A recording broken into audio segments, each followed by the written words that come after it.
Chapter number first, lecture number second. Dear students, हमने इस lecture में देखने हैं, कवर अप करनी है branches of biology. 7 branches cover up करेंगे।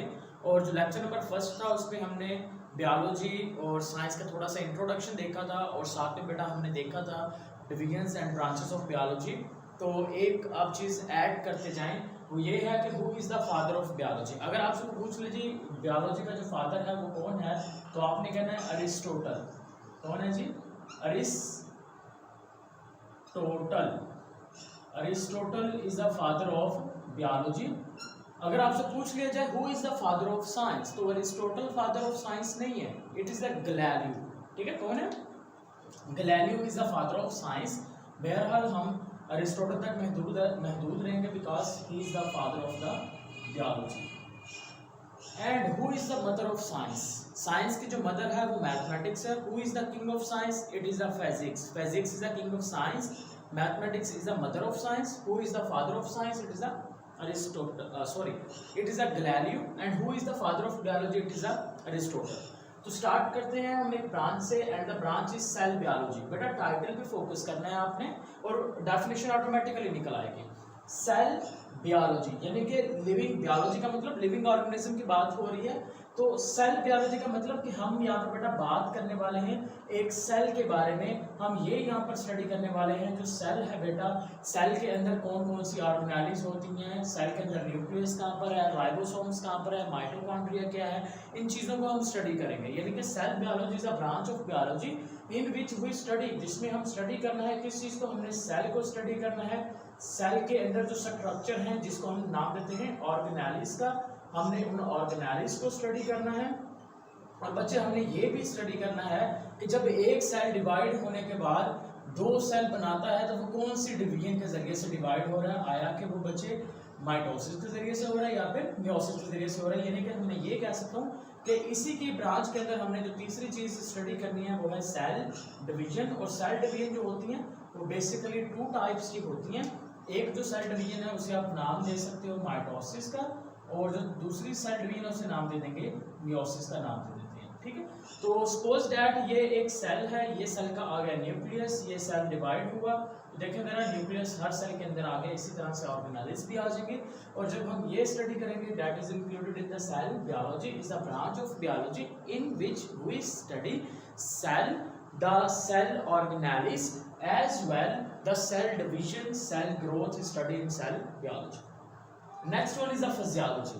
फिजियोलॉजी देखें, स्टार्ट से देखें फिजियोलॉजी, फिजिक्स से रिलेटेड कुछ बात होने वाली है। और फिजिक्स का मतलब फिजिक्स के अंदर हम ये स्टडी करते हैं कि चीज़ें काम कैसे कर रही हैं। अब फिजियोलॉजी ब्रांच किसकी है? बायोलॉजी की है ना, तो इसका मतलब यह है कि यहाँ पर हम बात तो वही करेंगे, यानी कि ये काम कैसे कर रही हैं, लेकिन बात होगी लिविंग ऑर्गेनिज्म के मुताबिक।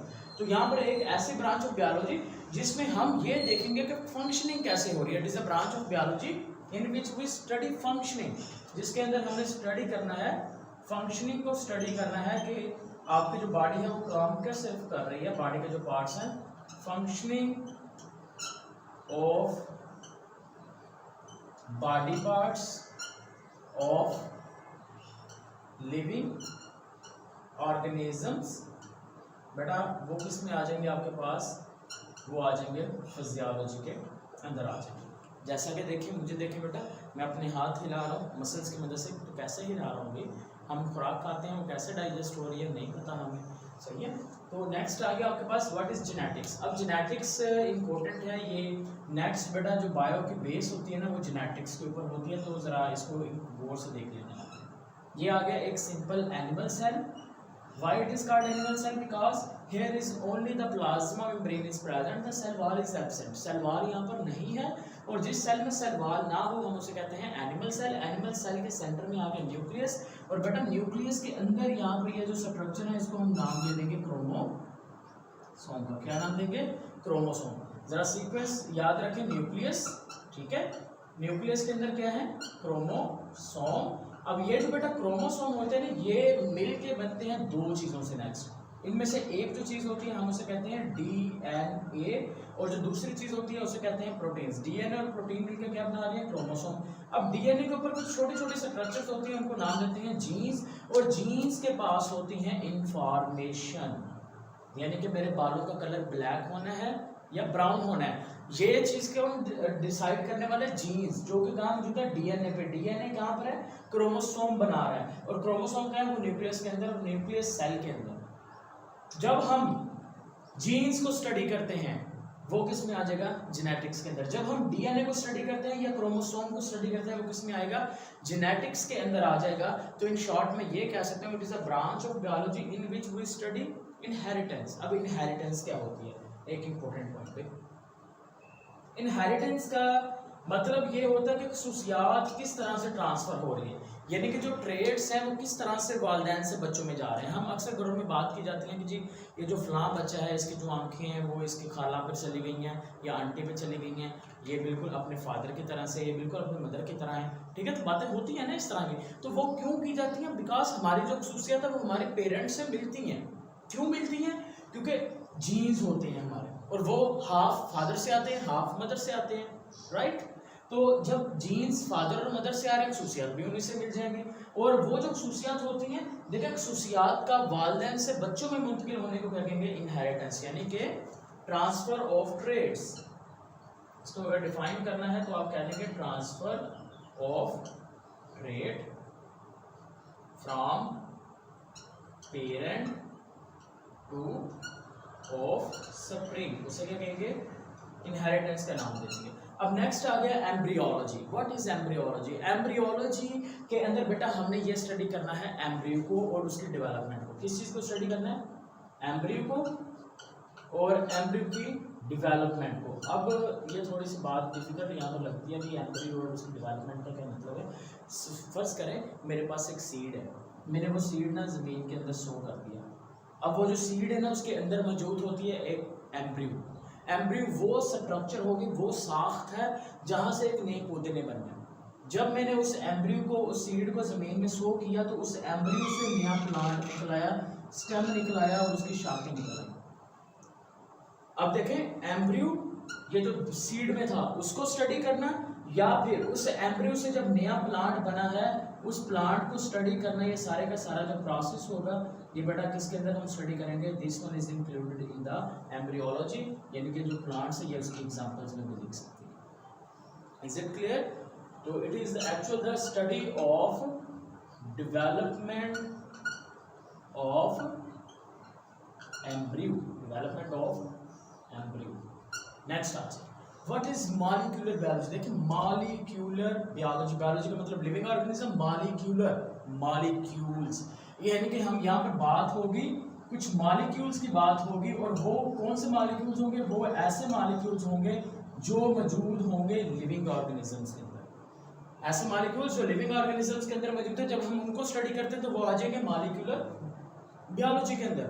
जैसा कि आप सबने सुबह या दोपहर को या शाम को खाना खाया, अब उस फूड के अंदर बेटा कार्बोहाइड्रेट्स भी थे, आपने लो फ्रूटी खाई उसमें कार्बोहाइड्रेट्स थे, मीट खाया, एग खाया उसमें प्रोटीन्स थी, मिल्क पिया या दही वगैरह लिया उसमें फैटी एसिड्स थे, फैट्स थे।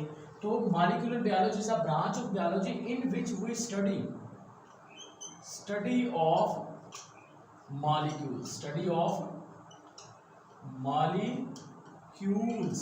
जो मॉलिक्यूल्स की स्टडी होगी, मॉलिक्यूल्स, लेकिन कौन से मॉलिक्यूल्स, दैट इज प्रेजेंट, कहाँ मौजूद हैं, प्रेजेंट इन लिविंग ऑर्गेनिजम्स, जो कि लिविंग ऑर्गेनिज्म में मौजूद हैं और उनको स्टडी किया जाएगा तो वो आपके पास आ जाएंगे मॉलिक्यूलर बायोलॉजी के अंदर। और इसको हम एक सेकंड नेम भी देते हैं बेटा, इसका सेकंड नेम है बायोकेमिस्ट्री। अब इसको बायोकेमिस्ट्री क्यों कहते हैं, इसकी भी रीजन है। देखिए केमिस्ट्री के अंदर हम स्टडी करते हैं केमिकल रिएक्शंस को। दो लफ्ज आगे फिर, बायो का मतलब लिविंग ऑर्गेनिज्म, केमिस्ट्री का मतलब केमिकल रिएक्शन, यानी कि यहाँ पर बात होगी लिविंग ऑर्गेनिजम्स के अंदर केमिकल रिएक्शंस की बात होगी। अब इसका मतलब क्या बन गया टोटल, अब इसका मतलब ये बना कि जो हमने खुराक खाई, फूड ली, उस फूड के अंदर कौन से वो केमिकल रिएक्शंस हुए जिसकी वजह से लिविंग ऑर्गेनिजम्स को एनर्जी मिली, राइट।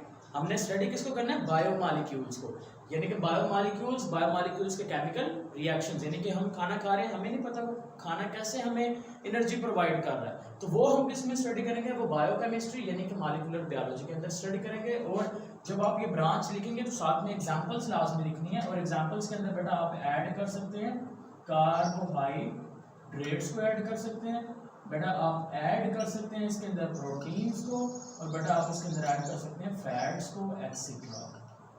नेक्स्ट आ गया टैक्सोनॉमी।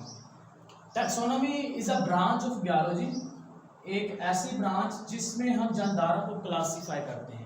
बेटा इस ज़मीन पर तकरीबन 15 लाख से ज़ायद किस्म के एनिमल्स की कैटेगरीज हैं, 15 लाख से ज़ायद, ठीक है। तो इस ब्रांच के अंदर ना हमने क्या किया है, एनिमल्स को मुख्तलिफ कैटेगरीज में डिवाइड कर दिया, यानी कि वो जानदार जिनकी खसूसियात एक जैसी हैं वो सेपरेट कर दिया, जिनकी खसूसियात एक जैसी वो सेपरेट कर दिए, जिनकी खसूसियात एक जैसी वो सेपरेट कर दिए।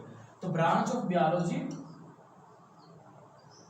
बायो की ब्रांच जिसके अंदर हमने क्या किया, जिसके अंदर हमने की classification of animal, classification of animal, हमने जानदारों की क्लासिफिकेशन कर दी उनके करैक्टर्स की बेस पर, या फिर हमने जानदारों को जो नेमिंग ऑफ देने का प्रोसेस किया है, नेमिंग ऑफ ऑर्गेनिजम्स को जो नाम देने का प्रोसेस है वो भी किसके अंदर इंक्लूड किया जाएगा, वो भी टैक्सोनॉमी। जैसे कि एनिमल्स को क्लासीफाई किया गया है किंगडम के अंदर, किंगडम एनिमेलिया। प्लांट है, प्लांट को क्लासीफाई किया गया किंगडम प्लांटी, तो एग्जांपल में लिख सकते हैं। What is palaeontology? Palaeontology is a branch of biology in which we study fossil fuels. Fossil fuels, अब फॉसिल फ्यूल्स क्या होते हैं बेटा? फॉसिल फ्यूल्स होते हैं वो चीज़ें जो ज़मीन के अंदर है, यानी कि मैं सपोज आपको एग्जांपल देता हूँ, आज से तकरीबन कई हज़ार साल पहले बहुत बड़े बड़े प्लांट्स थे, लेकिन क्या हुआ, ज़लज़ले वगैरह आए, तूफान आए, जिसकी वजह से वो जो पौधे थे ज़मीन के अंदर दफन हो गए। ज़मीन आपको पता है ना गर्म है, because it is a part of sun की पार्ट था, अभी भी गर्म है, तो वो जो प्लांट है वो ज़मीन के अंदर चले गए, नीचे से ज़मीन गर्म है, ऊपर से वो प्लांट भी ज़मीन के अंदर चले गए, उसको हीट मिलती गई, ऊपर से मिट्टी पड़ती गई इनके ऊपर, मिट्टी का दबाव आ गया, मिट्टी का वजन आ गया प्लांट्स के ऊपर, नीचे से उसे हीट मिल रही है, तो उसके नतीजे में क्या हुआ, वो कोयले के अंदर चेंज हो गई। या फिर जो जानवर से डायनासोर्स थे उनकी जो हड्डियां हैं वो हमें ज़मीन के अंदर से मिल रही है, ठीक है। तो वो सारे के सारे क्या हैं, फॉसिल्स हैं, ठीक है। यहाँ पर एक चीज़ आपको क्लियर कर दूँ, पैलियोनटोलॉजी के अंदर हमने स्टडी करनी है फॉसिल्स। किस चीज़ को स्टडी करना है? फॉसिल्स को। फॉसिल फ्यूल्स की जब बात होगी तो बेटा वो फॉसिल फ्यूल्स होंगे आपके पास, यानी कि आप कोयले की, तेल वगैरह की बात कर लेंगे, लेकिन जब हम बात करेंगे फॉसिल्स की तो वो आपके पास आ जाएंगे। Palaeontology is a branch of biology in which we study fossils. अब फॉसिल्स क्या होते हैं? These are actually the dead remains of living organism, यानी कि डेड रिमेन्स जो बकिया जात हैं किस चीज़ के? Dead remains of living organism, जो जिंदा जानदारों के बकिया जात हैं उनको क्या कहेंगे? हम उनको नाम दे देंगे पैलियोनटोलॉजी का। और जब हम उनको स्टडी करते हैं, डायनासोर्स की हड्डियों को या पहले जो मौजूद चीज़ें थी उनको स्टडी करते हैं, वो किस में आएगा? पैलियोनटोलॉजी के अंदर आ जाएगा।